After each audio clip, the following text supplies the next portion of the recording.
إن الحمد لله نحمده ونستعينه ونستغفره ونعوذ بالله من شرور أنفسنا وسيئات أعمالنا من يهده الله فلا مضل له ومن يضلل فلا هادي له وأشهد أن لا إله إلا الله وحده لا شريك له وأشهد أن محمدا عبده ورسوله أما بعد فإن أصدق الحديث كلام الله وخير الهدي هدي محمد صلى الله عليه وسلم وشر الأمور محدثاتها وكل محدثة بدعة وكل بدعة ضلالة وكل ضلالة في النار. أعوذ بالله من الشيطان الرجيم. يا أيها الذين آمنوا اتقوا الله ولتنظر نفس ما قدمت لغد واتقوا الله إن الله خبير بما تعملون. O you who believe, fear Allah and keep your duty to Him, and let every person look to what He has sent forth for the morrow, and fear Allah. Verily Allah is all aware of what you do. A few reminders before we get into the main topic. We were or are in the Hajj season, and we hope that our brothers and sisters who have performed Hajj will come back safely and that Allah will accept their Hajj. And the reminder to you, some individuals and some communities have this understanding that I will make Hajj when I am older. So they delay the Hajj or postpone it for various reasons. And what we want to remind you is something you should already know. The Hajj, the pilgrimage, is one of the arkan. It is one of the pillars of Islam. So you should take it very seriously and try to go when you're young. Or, if you're already older, try to go as soon as you can. Do not delay. Number one, because it's a pillar.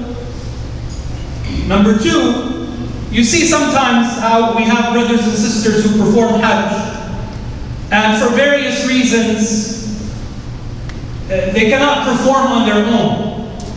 So somebody is there to accompany them, and in some cases to walk with them, and even carry them. Alhamdulillah, may Allah accept from all of them, and give a great reward for those of them helping. But why should any of us put ourselves in this position? Meaning, if we're healthy now, why should we wait until we are not so healthy and not so strong? And then have to have somebody carry us and accompany us and do all these other things. And you don't have to go with the whole family. If you are able to go with your wife, or the wife can go with the husband, alhamdulillah.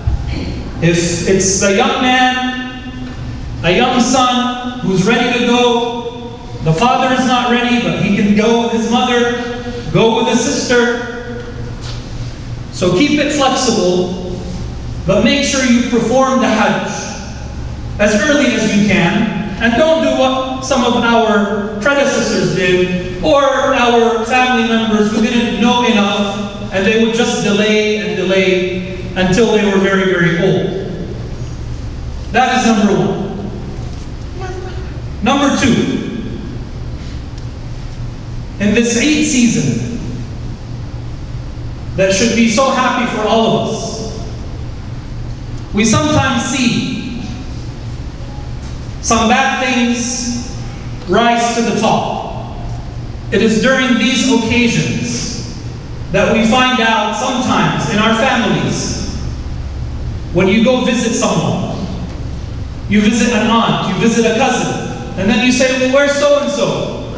and so who's related to the family is not visiting their cousin or their relative, or in some cases their parents, because they are upset over something. And it's Eid, and now this surfaces, this comes to the top, now it becomes clear. And then this person doesn't want to visit the uncle doesn't want to visit the sister. So remember a few things, brothers and sisters.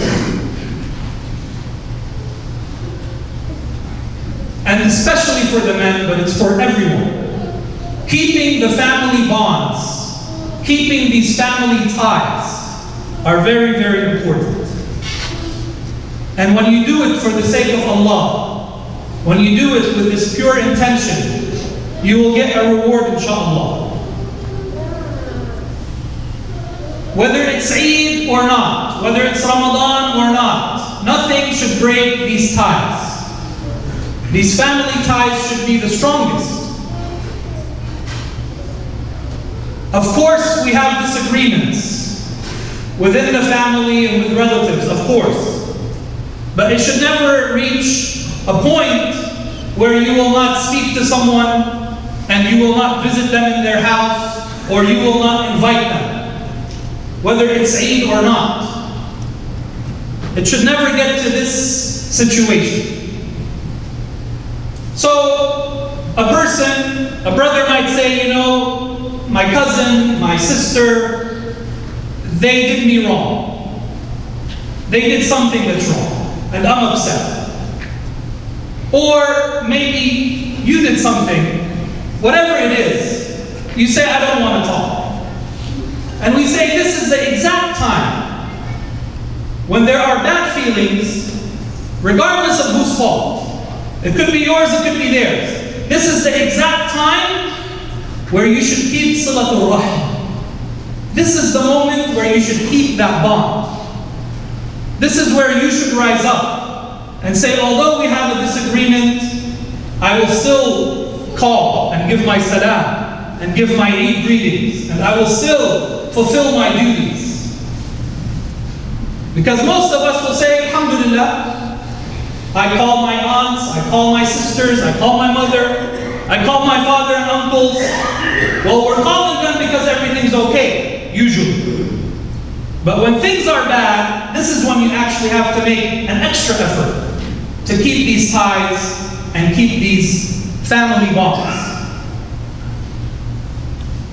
Ya akhi, you don't know, my wife is pulling me from one side and my mother is pulling from another side, and you just don't know. It's complicated, it's a hot mess.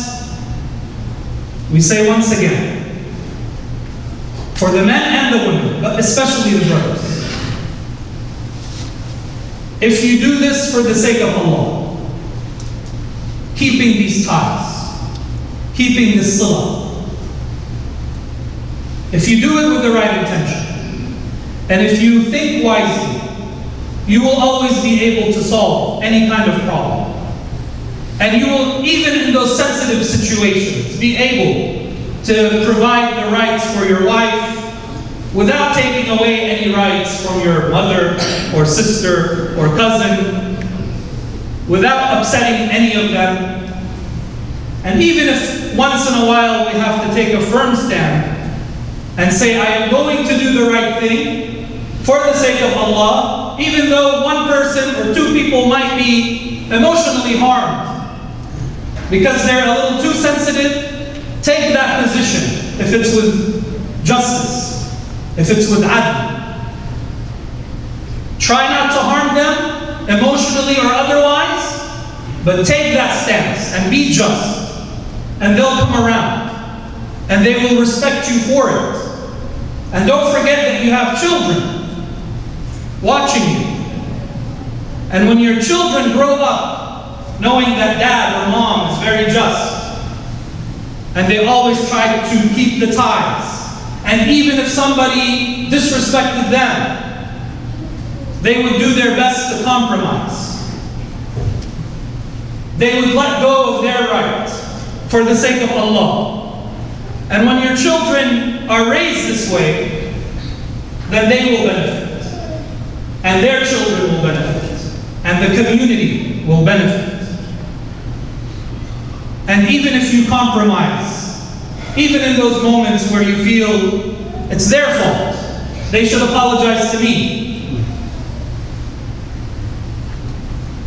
I shouldn't be disrespected. Do it for the sake of Allah, and I ask Allah to lift you and your reputation and your name in this dunya and in the hereafter, give you a reward.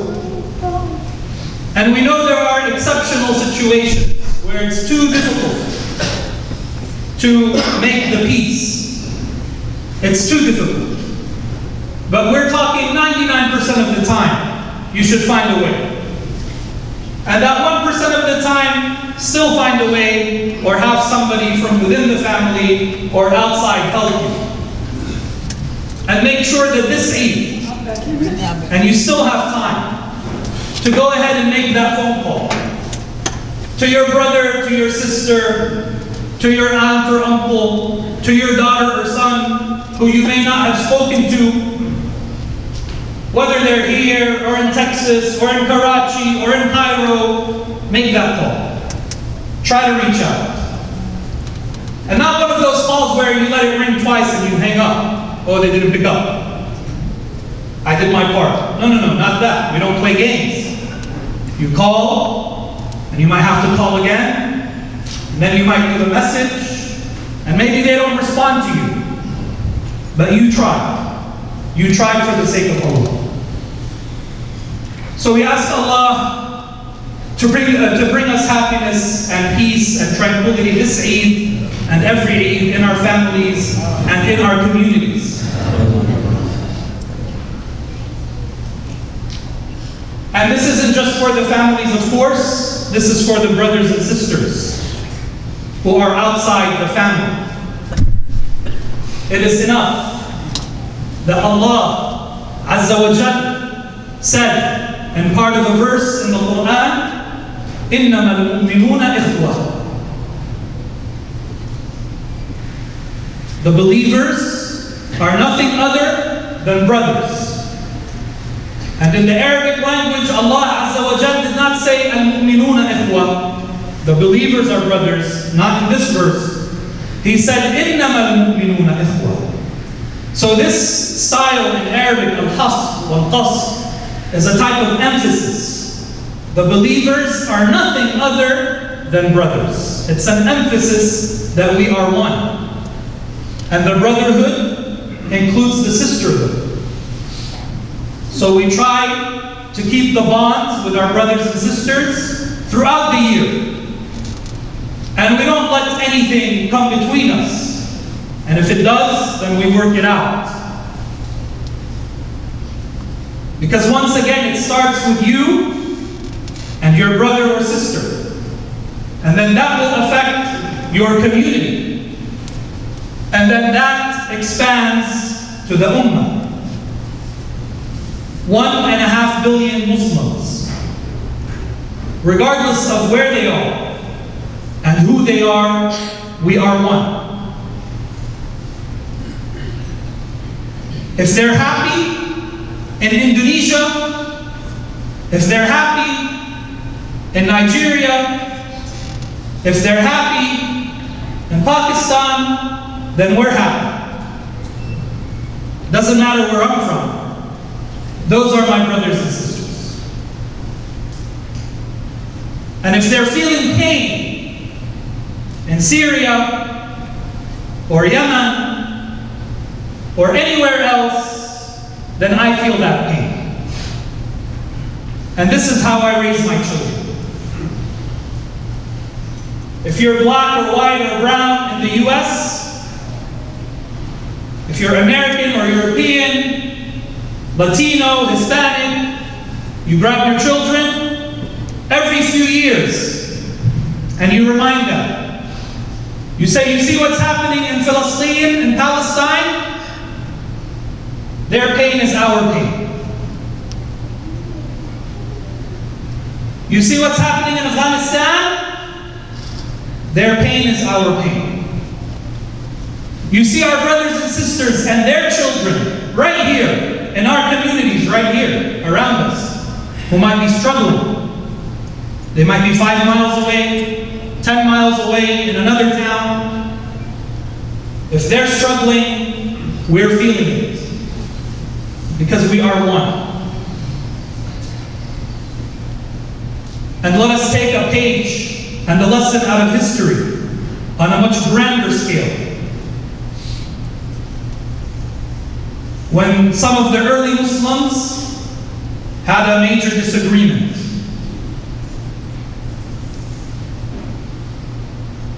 it was a great generation of Muslims, but they had a disagreement.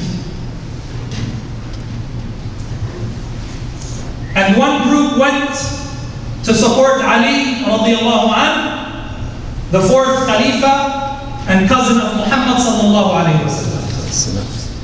And the other group was supporting Muawiyah. And there were some issues. And then one of the non-Muslim leaders,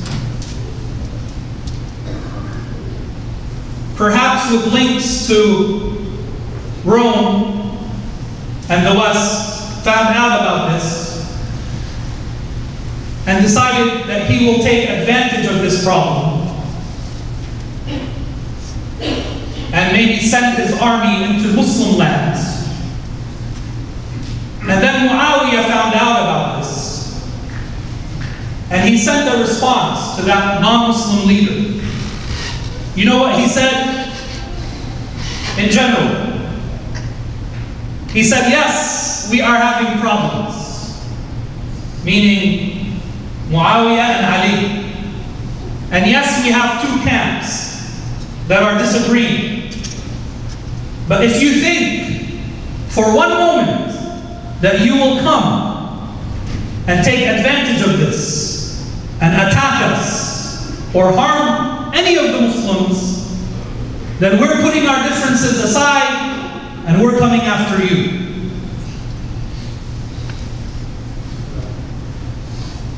So even in these charged times, even in these difficult times, at least those early Muslims not only understood, but were willing to take these positions.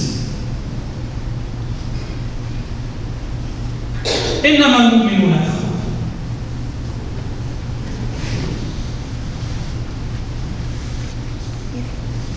The main message today, especially to our youth, is we have a hot mess in the MENA, in the Middle East and North Africa, and some other parts of the world. Different groups of Muslims killing each other. Non-Muslims are involved as well. Each group saying, we have the answer, we are on the right path.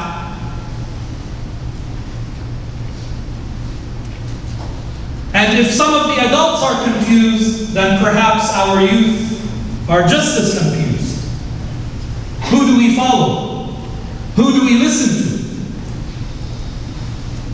Because we have at least 2 extremes. We have some Muslim leaders with their governments, with their armies, saying we will defend Islam, and then they go and do things that are perhaps un-Islamic. And then we have other groups who are Muslim, who say we have the answer and we will defend Islam, and then they're taking or doing some un-Islamic things.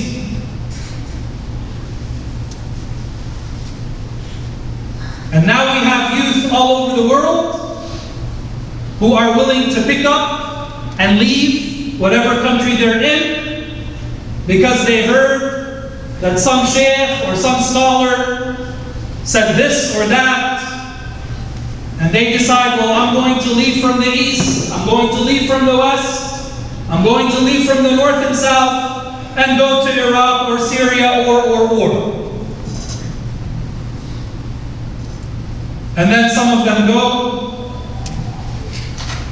Some of them get killed. Some of them come back and get imprisoned, and all kinds of different scenarios and stories. So we say to everybody, don't follow just anybody. We have certain scholars and ulama and fuqaha, people of fatwa, people of knowledge. We know who they are. We know what their qualifications are, what their backgrounds are. And when we need an answer to a question, we go to them. I don't just go to some scholar who has a website or some chat room or some internet site that I visit, and we don't know who these people are. It is the Muslims who have now and in the past the most sophisticated way of passing knowledge and the most serious way of answering questions and giving a fatwa. You see, our Muslim scholars, they either go to Muslim institutions and study and go through a curriculum, and they have to pass exams, and then they might be certified to teach or give a fatwa or make tafsir. Or they study through a scholar or scholars, and it just doesn't take 1 or 2 months or 1 or 2 books. It's year after year after year of studying.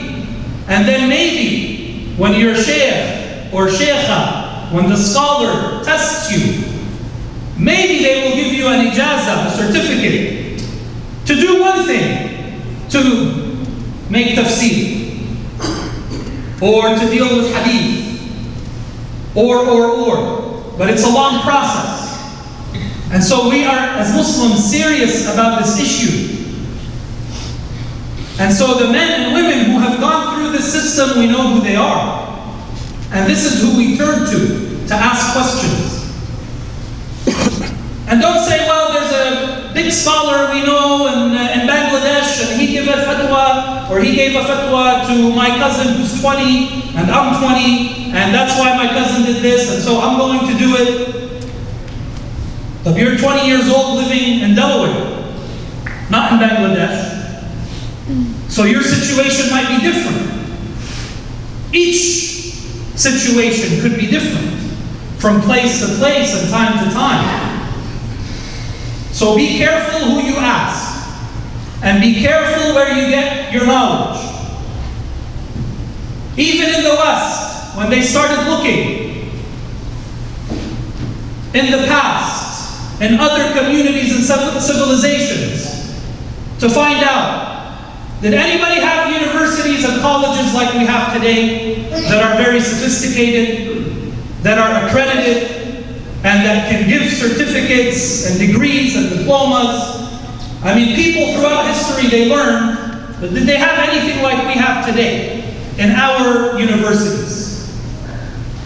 So this group of Westerners kept looking and looking, and then they found 2 universities that fit their criteria. And they were both Islamic universities, and they are both 1,000 years old. Al-Azhar in Egypt, Al-Qarawiyyin in Morocco. So this is our heritage. These are our institutions. And as far as our ulama, then we know who they are. And we know that Abu Hanifa and many like him, Abu Hanifa spent 18 years learning before he sat on a kursi, on a chair, to give a fatwa on his own or to pass on and teach. 18 years. So we don't play around and we don't take these things easy. But the main message to the adults and the youth is be careful where you are getting your knowledge, and think to yourself, even if in your heart you want to do something, and we were there, we were just like you at that age, we had those same feelings, we want to do something, So if I'm going to get up and leave from here to go somewhere else and do something specific, do I know if this is halal or haram? And if it's halal, do I know if it's wise? Because this is what the big scholars do. You go, you ask a question, they let you know if it's okay to do this or not. And if it's haram, they tell you it's haram. If it's halal, but then they tell you, well, maybe it's not a good time to do it now. Maybe it's not a good time to travel here or do this or do that right now. So are you asking yourself these questions? Do I even know what I'm doing? Is it halal or haram? Be very careful and be very cautious. And even though we see how things are a mess, as we said, in certain countries, I want you to remember this one very important principle. The af'al, or the actions of Allah, are connected to His hikmah, to His wisdom. Allah's actions are connected to His wisdom. And whatever is happening, whether we perceive it as bad or as good, we know this is from the qadar of Allah. And one of the pillars of faith, one of the 6 pillars of Iman, is to believe in the qadar of Allah. Khayrihi wa sharrihi. The good and the bad. And this is what a Muslim is. This is what Islam means. Islam, in Arabic, means istislam. It means submission. It means surrender. To who? To Allah Azza wa Jalla. So we surrender and we believe in His qadar. And we are always optimistic, no matter how bad things are in our personal life or as an ummah. We are always optimistic. And we are always moving forward. We're always using our brains. And this is why the ulama say we push one qadar with another qadar. We don't just sit back and say, okay, this is the qadar of Allah, and we sit and do nothing. This is the wrong understanding. If we see a problem, we try to fix it. If I get sick, this is from the qadar of Allah. Do I sit in a corner and cry? Do I sit in a corner and do nothing? No, I get up, I make dua, Ya Shafi, to Allah, cure me. And then I go find medicine, I go find a doctor. And these actions are part of the qadar. What I'm doing is also from the qadar of Allah. And this is why the scholars say you push one qadar with another qadar. I ask Allah to give us the correct understanding of our religion and to help our brothers and sisters everywhere. أقول قولي هذا وأستغفر الله.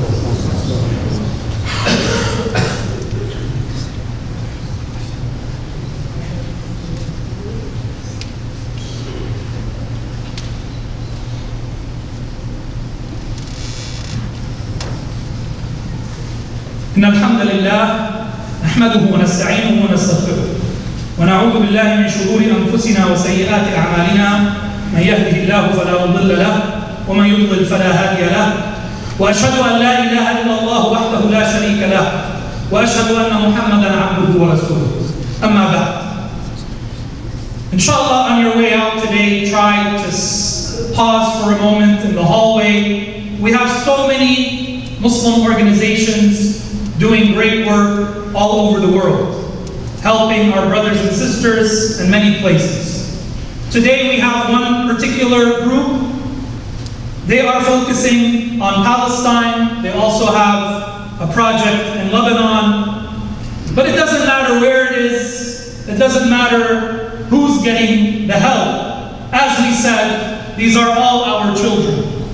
And they are all our brothers and sisters. This group, Kinder USA, everything they do is legal, and they're in good standing with the Treasury Department of the US, and the UN, and the EU, etc.